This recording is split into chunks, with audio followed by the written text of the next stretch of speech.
मुर्दाबाद मुर्दाबाद मुर्दाबाद, पुलिस प्रशासन मुर्दाबाद मुर्दाबाद मुर्दाबाद। सरकार समय रहते अगर नहीं चेतती है तो हो सकता है यह आंदोलन इतना ज़्यादा उग्र हो जाए कि फिर उसके दुष्परिणाम सरकार को भी भुगतना पड़ सकता है। सरकार की मिलीभगत है और प्रशासन की निकम्मापन के ही कारण सारा कुछ हुआ। जिस पुलिस को रक्षक का दायित्व दिया गया वो भक्षक के तरीके से व्यवहार करती है। अपराधी तत्व अपने पैसे के दम पर पुलिस को मैनेज कर लेते हैं।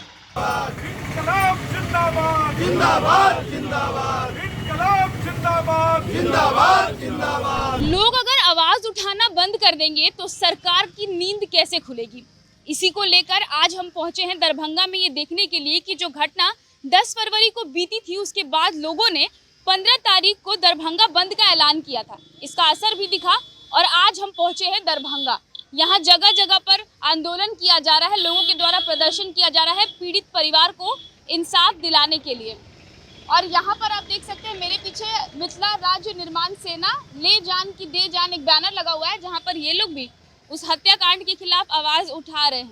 राजेश कुमार झा के नेतृत्व में ये यहाँ पर लोग जो है वो प्रदर्शन कर रहे हैं। इन लोगों से बात करेंगे कि इतनी बड़ी घटना हो जाने के बाद भी अगर सरकार जब चुप रहती है तो कितना ज़्यादा ये निंदनीय है और कितना ज़्यादा दुख दे रहा है उस पीड़ित परिवार को, जहां अभी अभी ऋतु जायसवाल भी पहुंची थी और वहीं से होकर हम सीधा यहां पहुंचे हैं। तो इन लोगों से बात करेंगे कि इंसाफ मिलने की उम्मीद, जहां प्रदेश में आए दिन इस तरह की घटनाएं होती हैं और उसके बाद सरकार चुप रहती है। यहाँ आप देख सकते हैं एक पीढ़ी पे भारत का संविधान रखा हुआ है, ये क्यों रखा हुआ है इस पर भी सवाल होगा। लेकिन उससे पहले जिस प्रदेश में आए दिन इस तरह की घटनाएं होती हैं, सरकार चुप रहता है, मूकदर्शक बना रहता है और इतना बड़ा कांड यहाँ पर हो जाता है। इसके बाद भी अब तक सरकार की तरफ से एक लफ्ज नहीं कहा गया। क्या बोलेंगे? हम लोग बोलने की स्थिति में तो है नहीं। संपूर्ण मिथिला क्षेत्र इस नृशंस हत्याकांड से स्तब्ध है, दुखी है, गम में है, गुस्से में है। और अगर सरकार समय रहते अगर नहीं चेतती है तो हो सकता है यह आंदोलन इतना ज़्यादा उग्र हो जाए कि फिर उसके दुष्परिणाम सरकार को भी भुगतना पड़ सकता है। ये पीढ़ा पे रखा हुआ संविधान क्यों?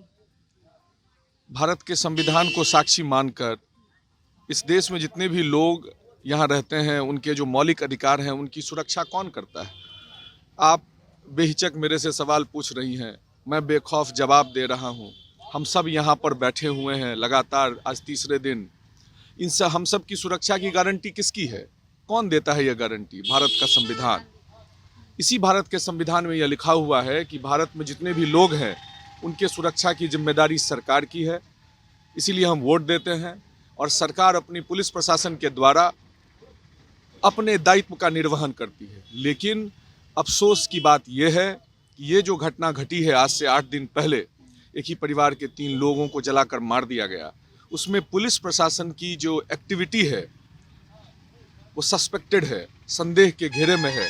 8 दिन बीतने के बाद भी जो मुख्य आरोपी है वो पुलिस की गिरफ्त से बाहर है। भारत का संविधान खतरे में है, इसलिए हम लोगों ने भारत के संविधान को अपने समक्ष रखा है। अच्छा, दरभंगा में ये कोई पहला घटना तो है नहीं, आए दिन इस तरह की घटनाएं होती हैं। आगे एक बार पहले भी हमने सुना था कि एक इंसान को जिंदा जला दिया गया था उसके घर के आगे।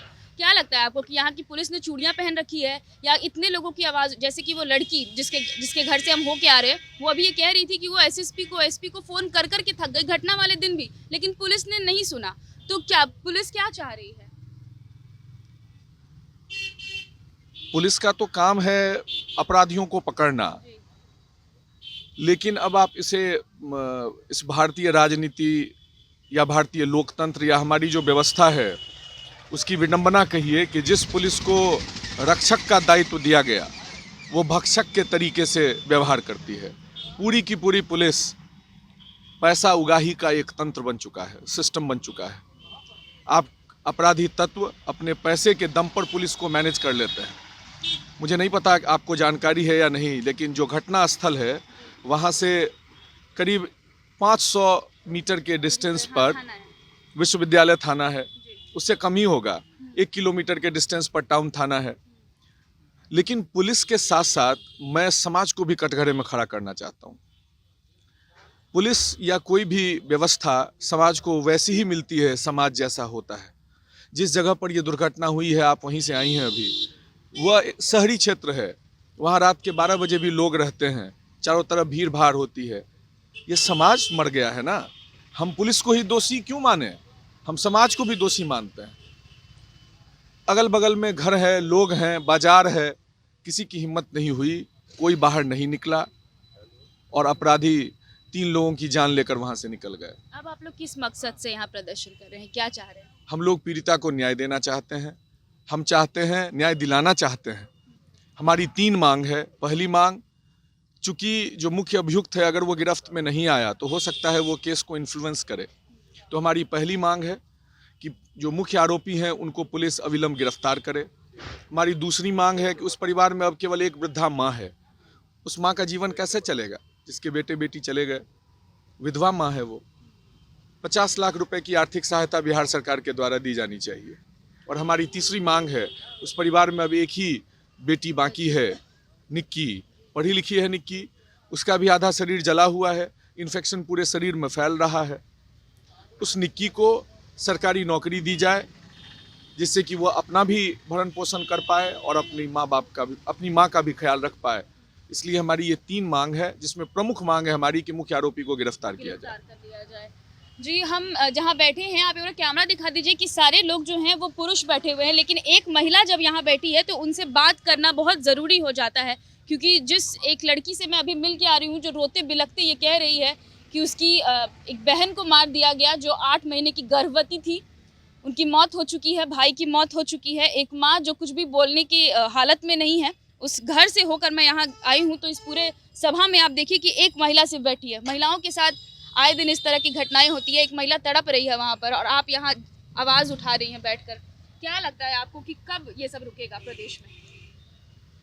ये कब तक रुकेगा ये तो पता नहीं है, लेकिन हम कोशिश तो कर सकते हैं और हम जनता को ही घर से निकलना चाहिए। हमारी ही कोशिश आज नहीं, बहुत दिन बाद, कुछ दिन बाद लेकिन बदल ज़रूर जाएगा, ये हमारी कोशिश रहेगी।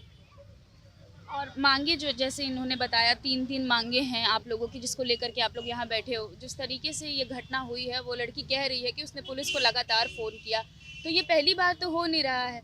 तो आपको लग रहा है कि इसमें सरकार बिल्कुल मिली भगत है? बिल्कुल बिल्कुल सरकार की मिली भगत है और प्रशासन की निकम्मापन के ही कारण सारा कुछ हुआ। और मैं आम जनता से अपील करना चाहती हूँ कि खुल के घर से बाहर आए, डरे नहीं, क्योंकि आज उनके साथ हुआ, कल हमारे साथ हो सकता है। कुछ लोग ये सोचते हैं कि हमारे साथ तो नहीं हुआ, हमारे फैमिली मेम्बर्स के साथ नहीं हुआ, तो ये गलत है। हम यहाँ मिथिला राज्य निर्माण सेना धरना पे बैठे हैं, अब वो हमारे फैमिली मेम्बर नहीं थे, लेकिन एक मानवता के लिए, मानवता के कारण ही हम लोग यहाँ बैठे हुए हैं।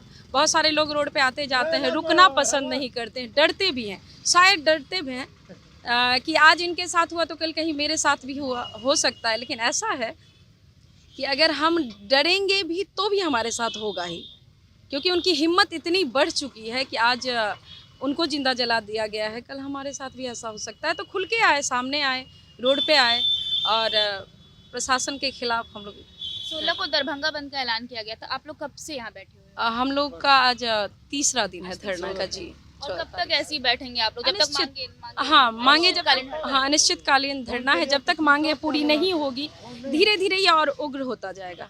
जी, आप लोग परिवार को इंसाफ दिलाने के लिए ऐसी सड़कों पे बैठे? बिल्कुल बिल्कुल ऐसे ही हम लोग बैठे रहेंगे तब तक जब तक कि उनको इंसाफ नहीं मिलता है।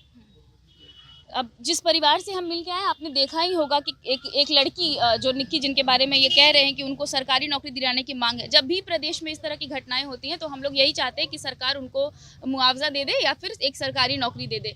अब जब उस घर में 2 लड़कियां और एक चचेरी बहन भी है तो सिर्फ 3 लड़कियां बच रही हैं। आपको लग रहा है कि वो परिवार सेफ्टी के उससे भी फाइनेंशियली तो वो लोग स्ट्रगल कर ही रहे हैं, कैसे वो पूरा परिवार इस्टेब्लिश होगा अगर नहीं मिलता है सरकारी नौकरी, क्योंकि हर बार मांग होती है? देखिए, सबसे पहली बात तो उस सिक्योरिटी से ज़्यादा बड़ी सिक्योरिटी उस लड़की की जान की है।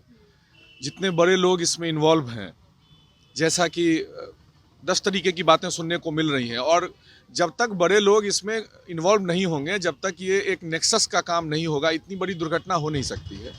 तो हम लोग उसकी आर्थिक स्थिति से पहले तो हम लोग उसकी जान की हिफाजत चाहते हैं। अगर वो लड़की निक्की, अगर उसके साथ अगर कुछ हो गया तब तो ये केस ही खत्म हो जाएगा। तो हम लोग तो ये इस बात के लिए चिंतित हैं कि पुलिस प्रशासन वहाँ उसने, आप गई होंगी वहाँ, आपने देखा होगा 2 सिपाही हैं वहाँ पर, केवल कोई 3 सिपाही हैं। किसी से कुछ पूछने की जरूरत नहीं है, लोग अंदर जाते हैं। कौन अपराधी अंदर जाएगा, क्या कर बैठेगा? तो पहले तो अब सवाल ये है कि उस बच्ची की जान बचे। और जो सिपाही अभी खड़े किए गए वो पहले क्यों नहीं थे जब मांग रही थी वो सिक्योरिटी? एग्जैक्टली यही तो सवाल है। पूरी व्यवस्था सड़ चुकी है, आप समझिए इस बात को। पूरी व्यवस्था सड़ चुकी है। आंदोलन केवल एक मुद्दे को लेकर नहीं होना चाहिए, और मैं तो अपील करता हूं आपके माध्यम से, और भी जहां कहीं भी लोग हों, सारे लोग एक जगह बैठें।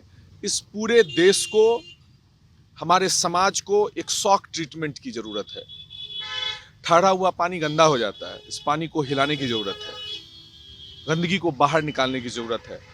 आंदोलन उस स्तर पर चलना चाहिए जिससे कि पूरी व्यवस्था में आमूलचूल परिवर्तन आए। जी, तो आज दरभंगा में है और इस मुद्दे ने जिस तरीके से पूरे बिहार को हिला कर रख दिया है, झंझोर कर रख दिया है, लेकिन अफसोस तब होता है कि हम उस प्रदेश में रहते हैं कि जिसके संरक्षण में ये पूरा मामला सामने आया है, हम उसी से मदद भी मांग रहे हैं। बहरहाल इस खबर पे हमने नज़र बनाई हुई है। बहुत बहुत शुक्रिया।